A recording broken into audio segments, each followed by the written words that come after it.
Tu fais du sport, tu manges mieux, mais la graisse reste là, bien accrochée. T'as l'impression de faire tout ce qu'il faut et pourtant tu ne vois aucun résultat. Ne bouge pas, je vais te dire pourquoi. Dans cette vidéo, je vais te montrer les 5 erreurs les plus courantes qui t'empêchent de perdre du gras et surtout, je vais te montrer comment les éviter. La première erreur la plus courante, c'est de vouloir chercher à perdre du poids de manière rapide. Ce sera un peu comme dans un état d'euphorie. En tout cas, on aura cette forte envie d'accomplir l'objectif de la manière la plus rapide possible. Donc qu'est-ce qu'on fait précisément à ce moment-là? En général, on réduit trop drastiquement les calories. Tu te dis moins je mange, plus je perds, logique non. Mais mauvaise nouvelle, ça ne marche pas tout à fait comme ça.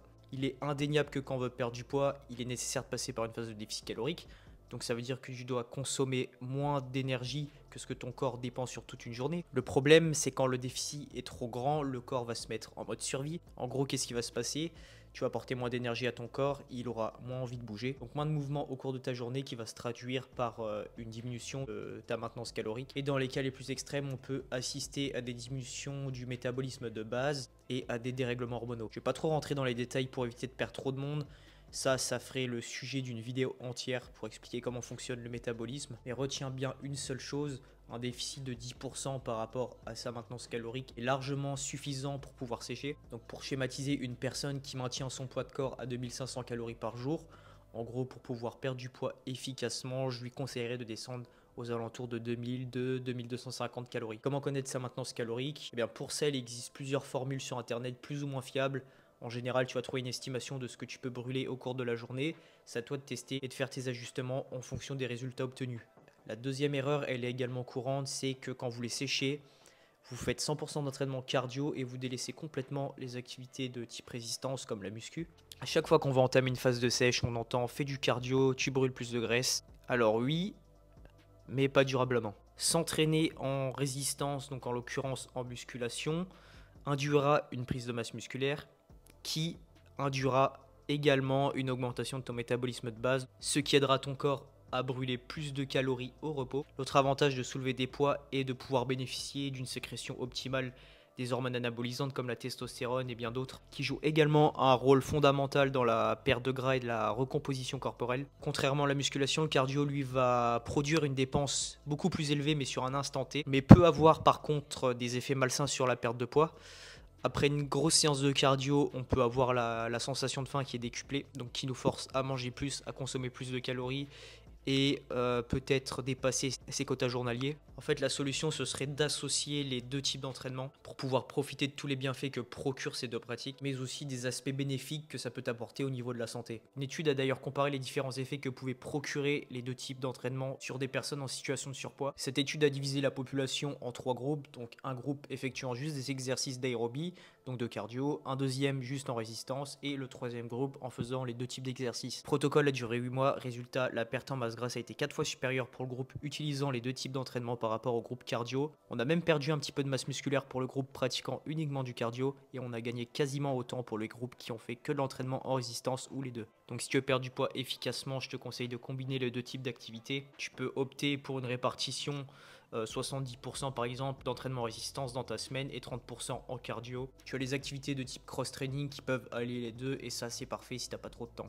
La troisième erreur, c'est que tu n'as aucune idée de ce que tu manges car tu ne traques pas tes calories. Tu penses être en déficit, mais en fait, t'en sais rien. Le fossé entre ce que tu penses faire et ce que tu fais réellement, parfois, peut être énorme. Entre les cuillères d'huile, les goûters sains mais ultra caloriques, les grignotages à l'arrache, tu peux vite exploser ton quota sans le voir venir. Perdre du poids sans regarder réellement ce que tu consommes, c'est comme si tu conduisais en voiture et que tu regardais pas du tout ton compteur de vitesse. Alors j'entends bien que traquer ses calories et peser ses aliments, pour certains, ça peut être vu comme une contrainte. Moi, je pense qu'au contraire, elle te donne une réelle vision sur ce que tu manges, d'apprendre à connaître réellement la valeur des aliments, de dire « putain, avant je faisais complètement de la merde, je mangeais trop », ou peut-être au contraire pas assez, de revoir tes portions. Et du coup, le fait de t'éduquer sur ça, de connaître un peu la valeur de chaque aliment, ce que ça peut faire sur toi, le fait de consommer les bonnes quantités, d'avoir un équilibre parfait, enfin bref, dans ton assiette, ça peut permettre de te rendre plus libre indirectement dans tes choix alimentaires, de te faire plus plaisir et de te réconcilier avec la nourriture. Parce que je pense que tu arriveras à comprendre qu'il n'y a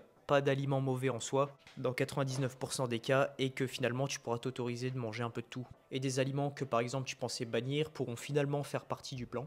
Alors bien sûr, c'est compliqué pour des raisons sociales de traquer à 100% du temps, mais avec l'expérience acquise, tu arriveras petit à petit à estimer ce que tu as mangé sans réellement peser tes aliments. Et peut-être qu'à moyen long terme, tu arriveras à te détacher de ta balance et à faire ça. Mais je pense qu'il est important de passer au moins au début par une phase de tracking, de pesage des aliments pour au moins se rendre compte de la vraie valeur des aliments, pour t'éduquer au niveau de l'alimentation, pour comprendre ce que ton corps a réellement besoin. D'ailleurs, si tu stagnes sur ta perte de poids, prise de muscle, etc., et que tu souhaites continuer à progresser et à approfondir tes connaissances, je peux t'accompagner sur un suivi personnalisé pour t'aider à relancer ta progression. Si tu ne connais rien du tout sur l'histoire de total calorique, répartition des macronutriments, ne t'inquiète pas, je fais tout pour toi. Tu n'as strictement rien à faire si ce n'est que me remplir les informations nécessaires pour que j'élabore ton plan alimentaire. Et avec ça, bien sûr, tu as ton programme d'entraînement personnalisé, ce qui permet un suivi optimal et des résultats si tu es investi. Donc si ça t'intéresse, je te mets directement le lien sous la vidéo pour aller vers mon site.